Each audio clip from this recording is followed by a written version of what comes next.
Welcome back to Uncork My Wine, where I currently drink myself through 1,368 grape varieties as defined by Genesis Robertson, Julia Harding and José Villamor in their amazing encyclopedia Wine Grapes. Today we are talking about, again, fairly rare grape variety, originally from Germany, but actually today most predominantly found in Switzerland, called Reuschling. So if you ask yourself now, why is the background so ugly and why do I have like an unironed shirt? Yeah, we're on the road. I just came actually from the region around Lake Zurich and met an amazing producer, boutique winery, that gave me 2 bottles of this grape variety, one very fresh one and one fairly aged one. So look forward to the end of this video where I give you the taste description of like 2 different bottles of Reuschling, one fairly young and one from 2019. Have you heard about it? Let us know in the comments. Have you tasted a good Reuschling? Please mention the producer also in the comments so other people can get some inspiration which Reuschling wines are out. Let's start as usual and have a look what Genesis and the team are writing in the headline. Reuschling, a historic, rare German variety experiencing a small revival in Switzerland.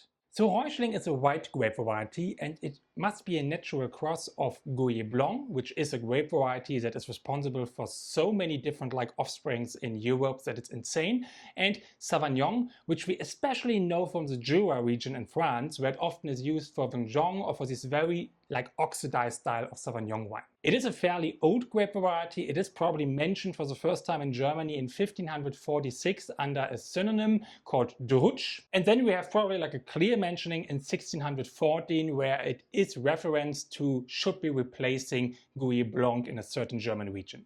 Again, all these dates go usually back either on the research of Genesis and her team or especially on José Villamor, who is doing so much about genetical identification and historical research about grape varieties. Then in 1759 we find for the first time the modern spelling of Reuschling, also written like it is today, alongside with a mentioning of being the Zurich grape, and here we already get this reference that the area around Lake Zurich, this wine growing area, really is the home, today especially, of the Reuschling variety. However, Reuschling is traditionally seen as a fairly, let's say, European variety in the triangle Germany, Alsace and Switzerland.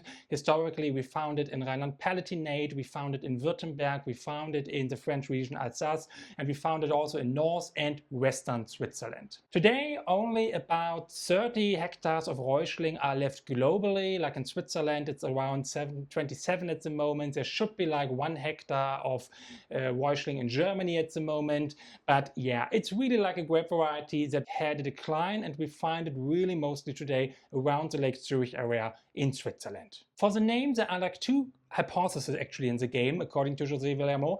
One is that it comes from the German verb rauschen, and rauschen means basically the sound the wind is making when it's going through the canopy, so this shh sound that you have. And second hypothesis is that it's coming maybe from the old German word Ruß, which basically is referring to the color of the stem of the wine, and allegedly Reuschling has a very dark colored stem. So these are both the most common hypothesis where the name Reuschling actually is coming from. Then we should quickly mention that there is a color mutation also in the game, Reuschling Rouge or Reuschling Rot as it is called in German.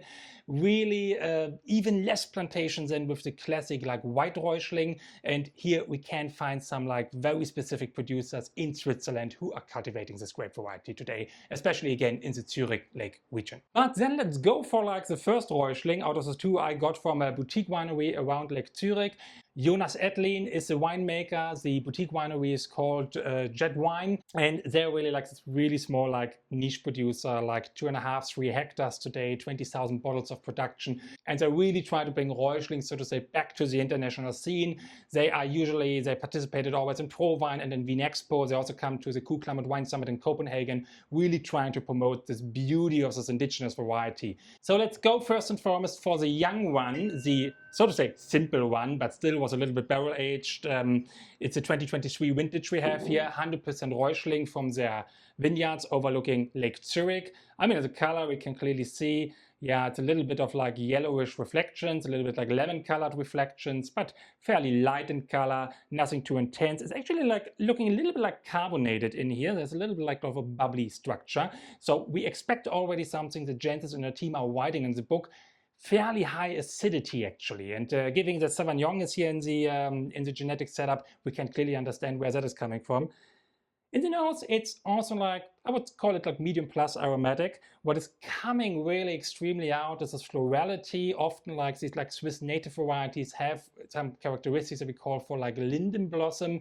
So really like a flower character and a cassia honey character. From the fruit perspective, like yellow pear, like mirabelle, like riper apple, so to say. Really beautiful actually here. Not so much like minerality or stone elements. There's maybe like a little bit of chamomile, fennel, like we sometimes note from the Rieslings from the Palatinate region, the Pfalz. Yeah, but actually then some malolactic, definitely. The wine got some malolactic fermentation. There's some creamy buttery layer, but again, this is not about the winemaking techniques here. This channel is about the grape varieties. So there is malolactic because the wine underwent malolactic fermentation, but this is not inherent, of course, in the grape variety. Palate-wise, what I just said, like we already see the high acidity, maybe like in the little bit bubbly structure here. It is definitely like a white grape variety with high acidity. This is really just like watering the mouth. It's fresh, it's lively, it's zesty. Actually, like the lemon zest is really coming out, really giving it like a fresh perspective, refreshing in the mouth, beautiful, light, delicate. Finish like medium plus, like not too extreme, not too long, but fairly refreshing, as I said, fairly light bodied. The alcohol here is extremely low. It's actually just a 10.5% alcohol wine, showing also clearly that it comes from a fairly cool climate region. The lake area around Zurich is a fairly cold climate region in Switzerland. And yeah, body-wise, I mean, the malolactic gives, of course, a little bit, but also actually like fairly on the medium side. Then let's try the second bottle. This is the 2019 actually. Jonas and Elias, they only have like about 120 bottles left, so I feel very privileged that they opened one for me and gave it to you for the video actually. So yeah, mature Reuschling, kind of interesting. Is it a grape variety that can mature well? Color-wise, it is a little like deeper, a little bit more intense, a little bit more like concentrated, as we usually expect it from like white wines that are a tiny bit older. The oxidation process really like taking its form. Then in the nose, we clearly get some already tertiary aromas. It's actually, honestly, reminding a lot of Riesling. And now everybody I know will say petroleum, but there's actually no petroleum here. There is some chemical elements that remind maybe a tiny bit of hospital. We have some aromas like ginger, like saffron, some almond nuttiness here, macadamia nuts, for example, roasted macadamia nuts. So a little bit of like dried hay. And the fruit is definitely turning a tiny bit into the dried element, but we still have this like mirabelle perspective, this yellow pear perspective, like ripened apple. It's really just like apple now in the late season that was falling down, this typical like apple aromatics that we know, for example, from Chenin Blanc. So really beautiful like development of like the primary aromas, like getting more concentrated, more dried out, the tertiary aromas really showing nicely. Still, this wine has striking acidity actually. This is really like refreshing, really mouth-watering, really lemon zesty, like really like fresh lemon zest, like fresh like used lemon zest over a salad or like salmon or the fish or whatever you do there. It feels like really, let's say, a bit more mineral actually in the most, like thready minerality, ginger candy minerality in that regard, dried hay, beautiful actually, really lingers around, so it really gives like a long edgy finish. The alcohol here is definitely something different. We are 12.5% and we can clearly feel it, that it has like more substance, more power. It has also more body in that regard. So this is really interesting to see. I mean, of course, totally different vintage. So this also like explains some differences in the structural characteristics. But really the nice proof here is that Reuschling, this totally overseen grape variety from Switzerland, or originally from Germany, but now like mainly cultivated around Lake Zurich, has some aging potential. So all really shows like if you get your hands on something there, get a case maybe, put it a little bit away, see how it develops over time, or ask maybe the winemakers that you are visiting in Switzerland if they have some older bottles they're willing to sell or to share with you.